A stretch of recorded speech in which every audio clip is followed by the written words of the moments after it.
All right, thanks for staying with us. Now, who is an electorate? Referencing a publication from The Guardian, the class of Nigerians called the electorate is the most difficult and critical to the Nigerian democratic experiment. You wonder why they, rather, you wonder who they are. The electorate are the Nigerians who are eligible to cast votes in each successive general elections. They are presumably those citizens of Nigeria that have satisfied the constitutional requirement of competence to vote and have represented themselves for registration as potential voters. What this implies is that regardless of their competence to vote, constitutionally, where the eligible voters fail, neglect, and refuse to register to vote, they will be unable to exercise any franchise.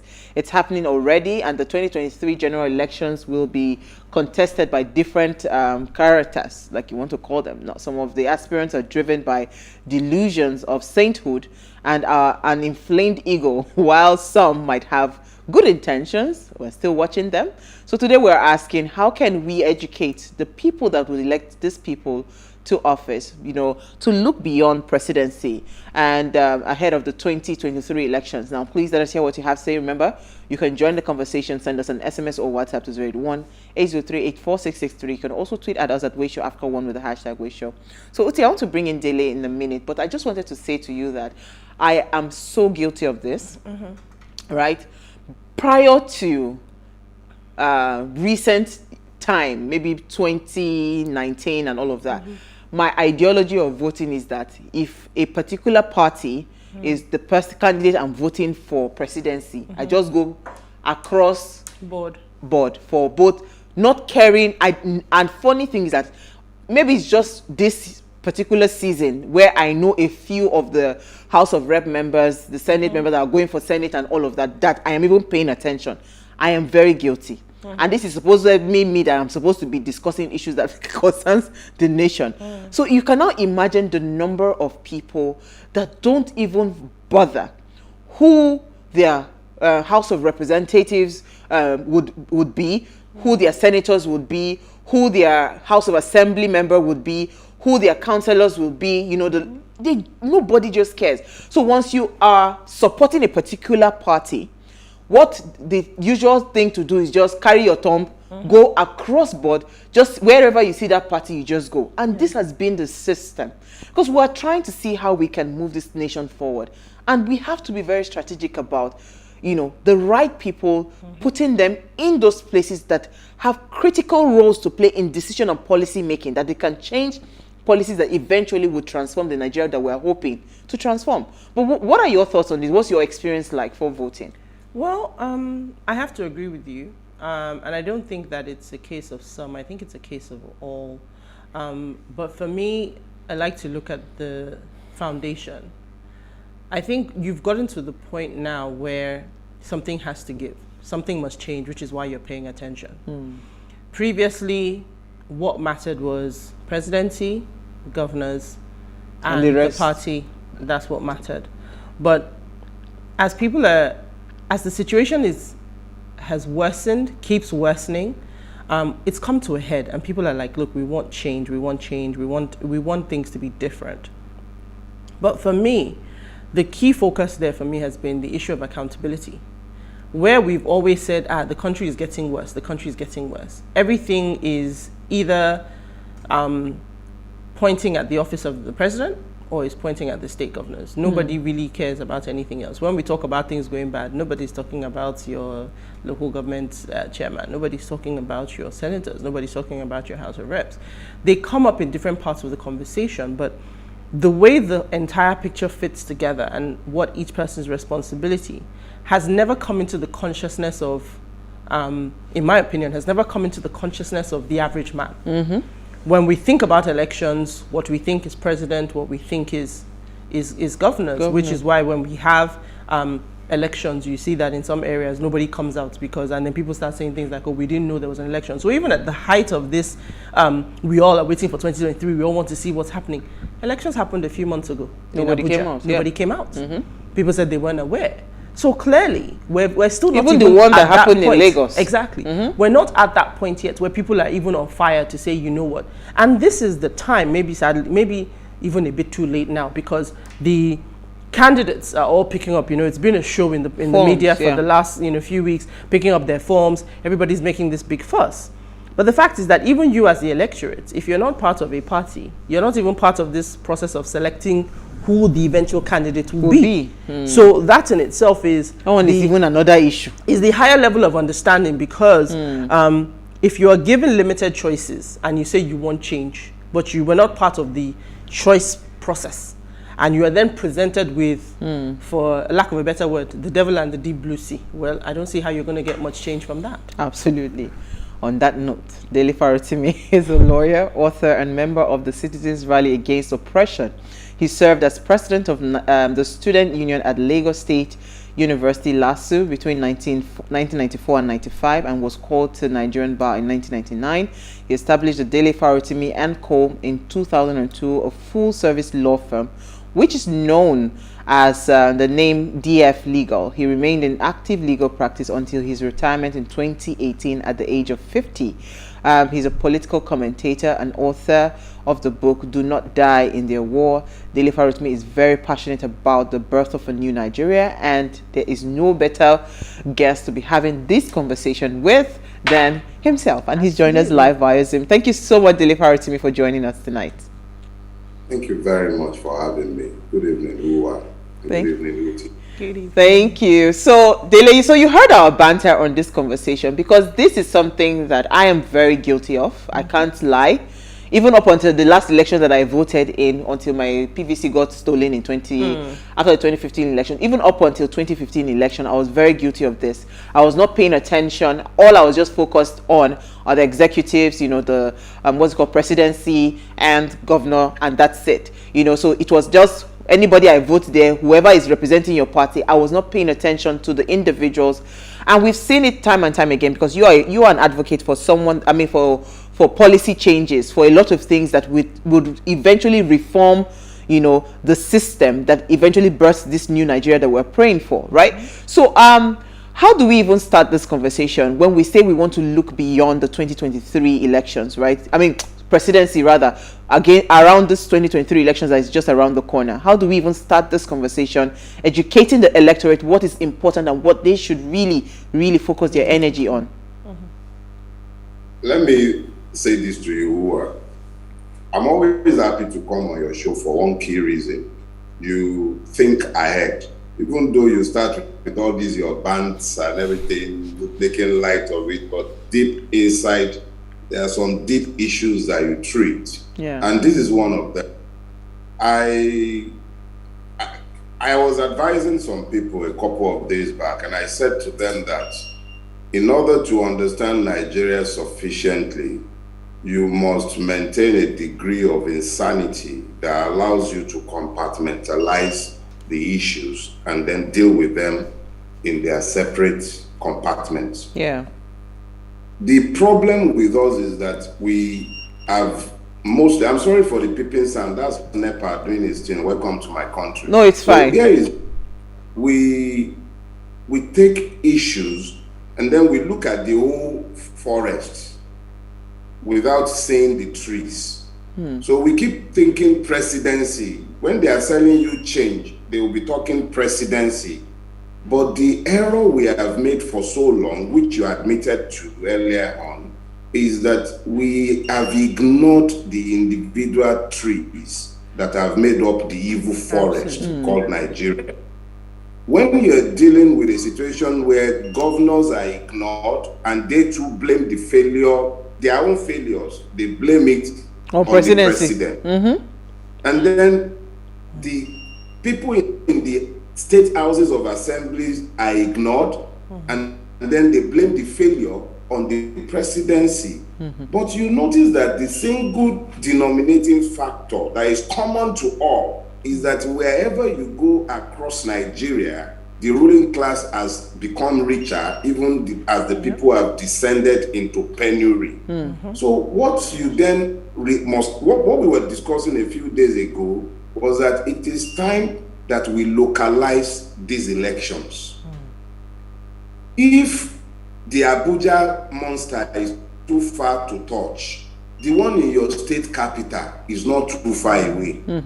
The one representing you in the state houses of assembly is not too far away. Absolutely. In actual fact, there are several people who are working towards ensuring that in the coming election, we are able to dispassionately and objectively examine the candidates who are running for House of Assembly, those who are running for House of Reps, running in the Senate, those who will be running for governors. Is not enough to be talking about the angel that will take over Aso Rock.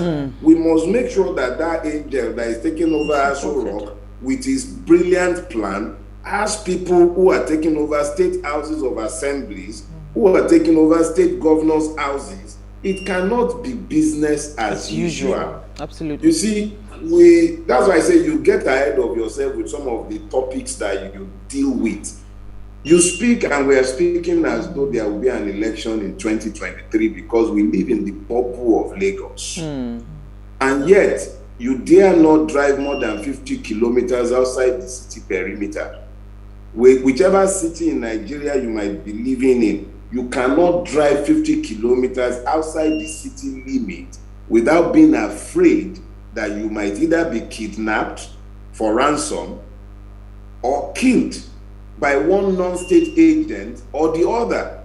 And yet, we are planning an election in less than a year. But if we do come to that bridge, we must understand that until we localize all of these elections, those who have been ruling in your state, what are their records? What have they done before? Those who are asking to rule you now, what are their records? What are they offering you? There is a complete failure of governance, and everything cannot be blamed on the federal government. It's very easy. Okay, look at, it's painful, but I live in Lagos and I have no choice but to talk about where I live. It is impossible for the hegemony in Lagos State, for instance, to blame a federal government. It has had effective control of this state for 23 years. So it is time that we now begin to look, okay, so what is its record in education? What is the record in healthcare delivery? What is the record in road infrastructure? What is the record in transparency? What is the record of service delivery to the people? What are the returns on the investments? These are questions that must be asked, and it cannot be lost in the noise of somebody who wants to be president or not. It is enough that the system demands a radical overhaul. But that radical overhaul will not happen simply because you have an angel as the president. It is imperative that you must be voting to a plan, and it cannot be only for a president. Even if you have an angel for president and the people in the House of Reps are nasty, the same ones that are there now where they are offering mic in the National Assembly, well, nothing is going to change. They will just be offering mic. If they are not offering mic, they will be silent. Enough is enough. Something will happen. People will be fainting inside the National Assembly. And what has happened? So, and then to crown it all, it will still be the same people who are able to pardon the token ones that might be convicted for their crimes. So if we truly desire change, you can't be looking to the presidency alone. We must localize these elections. You sit down in your state and you are blaming the Fulani that is in Sokoto. Meanwhile, the Fulanis in your Sokoto, your state governor who speaks your language, who is your own brother, your state house of assembly members, your council chairmen, their councillors, all of these people live with you. But you are talking about the one that is far away in Sokoto that is even suffering as much as you. These are the questions that we need to be asking of ourselves as we are approaching 2023. It cannot be business as usual. We must localize all the elections. We can't just be talking about the presidency alone. Who is going to all the other offices? These are issues that must be tackled. Absolutely. So, I mean, you know, when we have conversations like this, I struggle to think about the options that we're given, because that's really what it is. You know, when you go to vote, you're not voting from the entire 200 million people in Nigeria. You're voting from a limited pool. How do we start to even ensure? Because in all the stories that we've been seeing in the press, in the media so far, everybody picking up the forms, it's still the same set of names. So even if we say today that we're interested and we need to look beyond those two offices, right? How do we even start to get the right people to the fore if we say we truly want change? Because if I get there and I say, okay, I've expanded my knowledge beyond the executive and I'm looking at all these other arms of government, really, what choices do I have? How can we improve that process? What I'll say is this. You know, I said earlier on that who has this, you ladies generally have this capacity to jump the gun. You go a little further than others are discussing. Right now, everybody is talking about the different people declaring their intentions. But you ladies have gone beyond that already. You're already talking about the localization of the election. That is actually about 3 steps ahead of where we are right now. The way we have sought to conceptualize this struggle, which is why I spoke to the compartmentalization of the issues. Yeah. We've seen this as, okay, at this stage, we're talking to people about registering to vote. The next stage would be pressurize INEC to ensure that it does its own part to deliver the voters' cards. The third stage was meant to be, okay, so parties by now would have completed their primary processes and would have clearer pictures of who the candidates are. Now, understand this. We must, of necessity, look beyond the 2 that have identified themselves as being grossly incompetent and unfit to govern, and that is both APC and the PDP, which are one and the same. In my opinion, there would, of course, be outliers amongst them who might think that they can change the system by joining those parties. If we have indeed registered to vote as we are hoping that people have done, our voices will be sufficient to influence, because let me give you an example. Last election, you had about 27 million people voting in the presidency. That's in spite of the underage voting and inflation of votes and everything. And yet, this is a country where you ostensibly have close to 90 million registered voters as at that time. So we're thinking, even if we can only double the number of people who goes to the poll in the coming election, it simply means that there is a decisive voice coming to the poll. Now, that decisive voice lends strength to younger elements who are in smaller parties, who have good ideas but do not have the finances to compete with these monsters. And it also gives strength to the outliers who might be in the stealing machines but who have good intentions. The intention of our own coalition is to look at candidates across board, across states, across local government areas. We will, where possible, queue behind parties and candidates and campaign for them based on our conviction as to their capacity to deliver. However, there are no vote runs anywhere. Nigerians must understand that the changes required are systemic in nature. No matter who the man is that we might be voting, it must be that we have made those decisions on the basis of the ideas and the issues represented by those men, not the parties. Unless the party platform offers a basis for conviction that they will do as they have said, because they are fronted by men of honor, not those who will say they will restructure with one breath, and the next moment they'll be telling you they don't even know the meaning of the word restructuring. So, since we are speaking hypothetically to the possibility of an election in 2023, I would say that the critical point is that we're at an inflection point in Nigeria. There is a unique opportunity because certain forces are aligning that were never really truly aligned.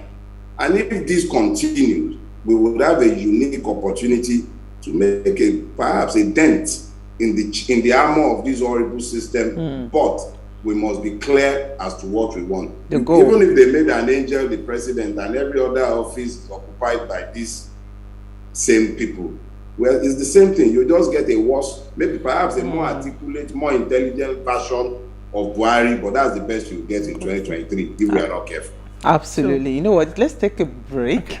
When we come back from the break, very quick break, we'll continue the conversation. Stay with us. We'll be right back.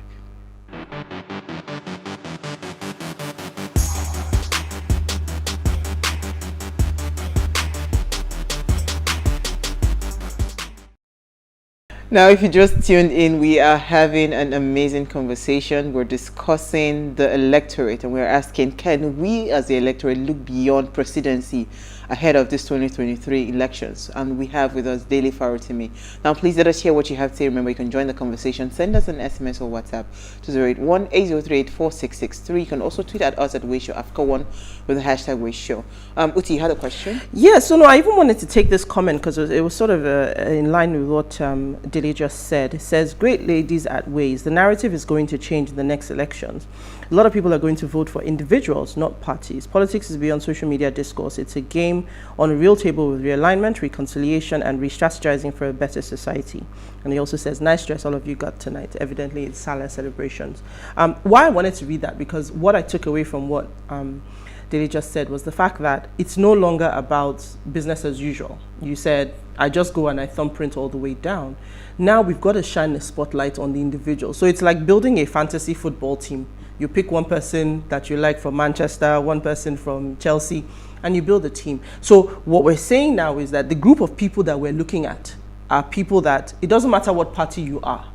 If we are educated enough to understand what you bring to the table, that's what we need to be choosing, and that's how we need to be viewing the elections. So for me, if that is my roadmap now, how many parties do I then scan? How many people do I scan? I'm looking for cheat sheets. So my question is, how can you help me simplify this process and understand? Because if we truly, a lot of people are well-meaning, but let's be honest, it's overwhelming. No matter even when you have good intentions and you want to look for information, I don't know if there's anything that our guests can give us that just says, here's where you should start, here's how you should even begin this journey. Because a lot of people truly want change, but they just don't know what to do. Absolutely. Uti, I'll say this to you here and now, and you can take it to the bank. The first, the second, the third, and most important of all of the things you need to be looking out for in whoever you are voting for any office, including dog catcher in the coming election, restructuring. Nigeria must be restructured. It's not just about the president. When the president, assuming we do find a candidate who pushes the gospel of restructuring, pushes it, it must be echoed by members of his party running for the House of Reps, running for the Senate, running for the state houses of assembly, running to become governors, because that is the single most important thing in the Nigerian agenda. It is even the only way that we might, not that word, might survive the impending disintegration of this construct of lives. Without restructuring being clearly placed on the table, don't just ignore the person. The person just wants to be the next person at the feeding trough. Nigeria has been emasculated by a constitution that is essentially a coup against the people. That coup against the people has sustained a lie for 23 years and counting, or almost 23 years now. But it can't sustain it for much longer. So if somebody is talking to you, not just the presidential candidate of the party, don't let somebody come and start lying to you like they lied in 2015 when they were talking restructuring, like they lied when they put together the El Rufai committee just before the 2019 election. It must be an article of faith. Our people must understand that the foundation of the entirety of the Nigerian mess we are in today is that constitution. Change anything you like. If you don't touch that constitution, Nigeria will be worse off this time next year and the year after that one. But one more thing, just to drive this home so that we all understand it clearly. The Nigerian ruling class as a whole, barring few exceptions, have no problem with the 1999 constitution. They are very, very happy with it. So anybody who is telling you he wants to change it after the election, but he can't talk about it now, is lying. He simply wants to get to that office to be the one to manage the system of stealing. Yeah, because I was going to... problem with Nigeria... Yeah, sorry, because I was going to say to you that this current structure that we are having, right, it's beneficial, right? The center is so powerful. It is beneficial to all politicians put together across all parties, right? So who will now say, is it, you know how we say it now, so now my turn, me no go can't get opportunity to take its money. Do you get? So who do you think would really have that willpower, even if they say it and they echo it? Yeah. What is the guarantee that when they eventually get into power, they would actually bring it to effect? Let me tell you this. I just concluded a series of talk, a 4-part series, and I titled it Your PVC or Your Gun. You know, my people have this proverb. They say, where the old man lie down, sleep, what he sees there, the youth that is perched on top of the Iroko tree will not see it. Nigeria is at an inflection point. If it fails to find a path to restructuring peacefully, it will end up in a war that it has not planned for. Some people are planning for it. A lot of us are blissfully unaware of the consequences of some of these things that are happening. But I'm saying it full chest. Being able to put together the different parts that I'm observing on a daily basis and that I've been observing for the better part of my life, that the current system has run its cycle. It is not sustainable. If it does not disintegrate Nigeria in their quest for 2023 power, it would have rendered it so completely ungovernable that if you do not give the people fresh hope to drive the impetus to try and see if we can salvage this country, it will dissolve into violence and anarchy. Our strengths have been constrained by a constitution that we have no say about. Some people have already lost their capacity to reason with this system. Look, anyone who is truly desirous of changing Nigeria but is afraid to place a restructuring plan on the ballot, because without it being on the ballot, nobody can touch that evil document called Decree 24. But if somebody is brave enough to place an alternative plan on the ballot and the party can adopt it, it energizes the people, douses the tension, particularly in the southeast, in the entire southern part of Nigeria, where people feel as though they are not even citizens but slaves within their own country. Let's not fool ourselves. With that, I've said a lot of things that most of you sometimes think are outlandish, but I challenge anyone to point at a single one of those things that I've said that have proven to be false. I am saying it without equivocation. If Nigeria does not find a way to peacefully, using the electoral process, place restructuring on the ballot with a clear plan, we'll end up in that war. Worst case scenario by 2024. Worst case. We're already there. All you need to do, put a map of Nigeria on your wall and then look at the part of Nigeria where you can travel 50 kilometers outside any city limit in any part of Nigeria. And then you tell me if we are not already at war. What we need to be doing is envisioning a better future that we can sell to the populace so that they might pull back from the brink of the abyss to which most of them have been pushed. If we are not at war, why are people crossing the Sahara? Why are they dying crossing the Mediterranean? Absolutely. Because we are not Ukraine, they are not calling it war. Because we are not Ukraine.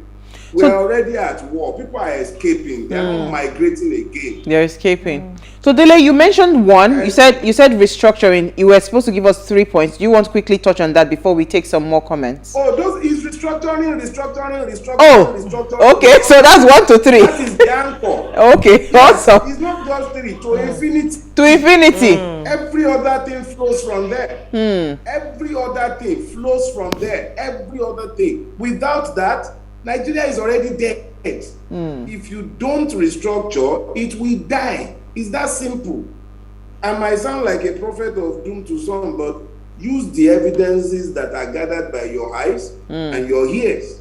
Look around you. I just told you. I know that sounds funny to you, but I dare anyone drive 50 kilometers outside your city limits. And if you're a policeman, wear your uniform and move around in the southeast. And then tell me we are not at war. We are lying to ourselves on several levels. And the only thing that will bring us out of this self-imposed state of war, free the people for heaven's sake. Let Nigerians become citizens in their own country. Is it too much for our politicians to understand that you cannot continue telling a person is a citizen of the world and then you make him a slave in his own country? It doesn't work like that. It doesn't work like that. Okay, so let me take some comments. Please always put your names when you bring this comment. A leader is a person who thinks about the future, not today. A leader is in Nigeria saw the Lekki Free Trade Zone, Eco-Atlantic 10 years ago. Today, the largest investment in that area is happening. For the first time in this country, we are moving in the right direction. The 1999 Constitution is the 1979 Constitution as amended. I believe Awolowo contested under the same Constitution in 1979 and 1983. Always put your name, because if you don't put your name, we don't know who you are. Uti, you have some comments. Okay, so I have a follow-up comment from Bobby Kennedy in Jalingo. He says, politics for me is a medium for people to get emancipation and be emancipated from the clutches of oppression and imperialism. They don't know we know more than they think. Most of us are guilty of not voting from the councillor up to the president if we really want to get it right in Nigeria. And the second comment is from Daniel Illo. He says, good evening, my dear beautiful sisters of What Are You Saying?